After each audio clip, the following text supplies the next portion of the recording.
the Tsar had in no way been impeded, for if he could only get on to Krasnoyarsk, which seemed the farthest point attained by Feofar Khan's Tartars, he knew that he could arrive at Irkutsk before them.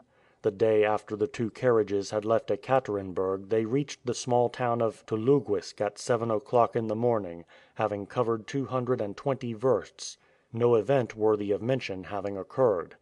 The same evening, the 22nd of July, they arrived at Tiumen.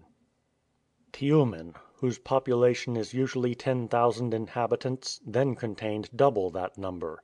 This, the first industrial town established by the Russians in Siberia, in which may be seen a fine metal refining factory and a bell foundry, had never before presented such an animated appearance.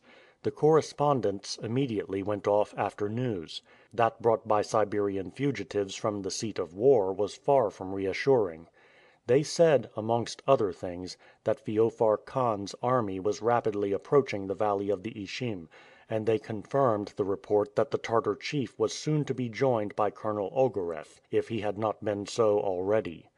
Hence the conclusion was that operations would be pushed in eastern Siberia with the greatest activity. However, the loyal Cossacks of the government of Tobolsk were advancing by forced marches toward Tomsk, in the hope of cutting off the Tartar columns. At midnight the town of Novosemsk was reached, and the travelers now left behind them the country broken by tree-covered hills, the last remains of the Urals. Here began the regular Siberian steppe, which extends to the neighborhood of Krasnoyarsk. It is a boundless plain, a vast grassy desert. Earth and sky here form a circle as distinct as that traced by a sweep of the compasses. The steppe presents nothing to attract notice but the long line of telegraph posts, their wires vibrating in the breeze like the strings of a harp. The road could be distinguished from the rest of the plain only by the clouds of fine dust which rose under the wheels of the tarantass. Had it not been for this white riband, which stretched away as far as the eye could reach, the travelers might have thought themselves in a desert. Michael and his companions again pressed rapidly forward. The horses, urged on by the iemschik, seemed to fly over the ground, for there was not the slightest obstacle to impede them. The tarantass was going straight for Ichim, where the two correspondents intended to stop, if nothing happened to make them alter their plans.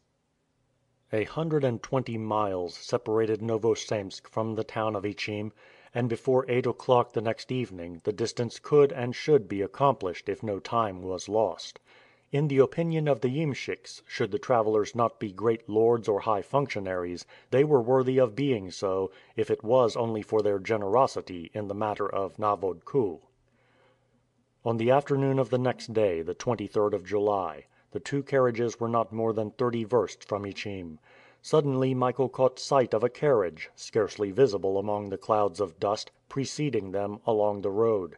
As his horses were evidently less fatigued than those of the other traveler, he would not be long in overtaking it. This was neither a tarantass nor a telga, but a post berlin, which looked as if it had made a long journey. The postillion was thrashing his horses with all his might, and only kept them at a gallop by dint of abuse and blows. The berlin had certainly not passed through Novosemsk, and could only have struck the Irkutsk road by some less frequented route across the steppe. Our travelers' first thought, on seeing this berlin, was to get in front of it, and arrive first at the relay, so as to make sure of fresh horses. They said a word to their iemschiks, who soon brought them up with the berlin. Michael Strogoff came up first. As he passed, a head was thrust out of the window of the berlin. He had not time to see what it was like, but as he dashed by he distinctly heard this word, uttered in an imperious tone: "Stop!" But they did not stop. On the contrary, the berlin was soon distanced by the two tarantasses. It now became a regular race, for the horses of the berlin, no doubt excited by the sight and pace of the others, recovered their strength and kept up for some minutes. The three carriages were hidden in a cloud of dust. From this cloud issued the cracking of whips mingled with excited shouts and exclamations of anger. Nevertheless, the advantage remained with Michael and his companions, which might be very important to them if the relay was poorly provided with horses. 2 carriages were perhaps more than the postmaster could provide for, at least in a short space of time. Half an hour after, the Berlin was left far behind, looking only a speck on the horizon of the steppe. It was 8 o'clock in the evening when the two carriages reached Ishim. The news was worse and worse with regard to the invasion. The town itself was menaced by the Tartar vanguard, and 2 days before the authorities had been obliged to retreat to Tobolsk. There was not an officer nor a soldier left in Ishim. On arriving at the relay, Michael Strogoff immediately asked for horses. He had been fortunate in distancing the Berlin. Only 3 horses were fit to be harnessed. The others had just come in worn out from a long stage. As the two correspondents intended to stop at Ishim, they had not to trouble themselves to find transport, and had their carriage put away. In 10 minutes Michael was told that his tarantass was ready to start. "Good," said he. Then turning to the two reporters, "Well, gentlemen, the time is come for us to separate." "What, Mr. Korpanoff," said Alcide Jolivet, "shall you not stop even for an hour at Ishim?" "No, sir, and I also wish to leave the post house before the arrival of the Berlin which we distanced." "Are you afraid that the traveller will dispute the horses with you?" "I particularly wish to avoid any difficulty." "Then, Mr. Korpanoff," said Jolivet, "it only remains for us to thank you once more for the service you rendered us, and the pleasure we have had in traveling with you." "It is possible that we shall meet you again in a few days at Omsk," added Blount.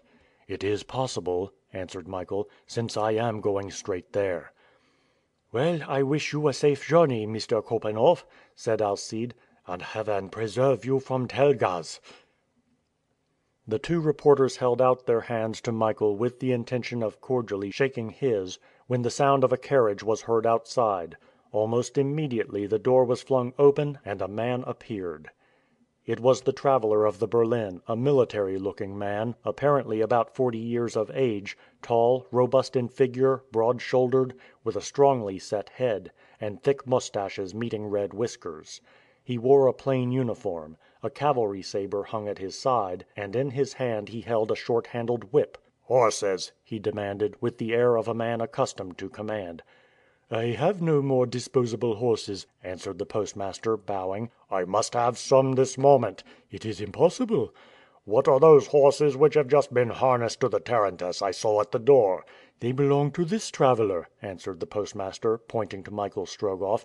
"Take them out," said the traveller, in a tone which admitted of no reply. Michael then advanced. "Those horses are engaged by me," he said. "What does that matter? I must have them. Come, be quick, I have no time to lose."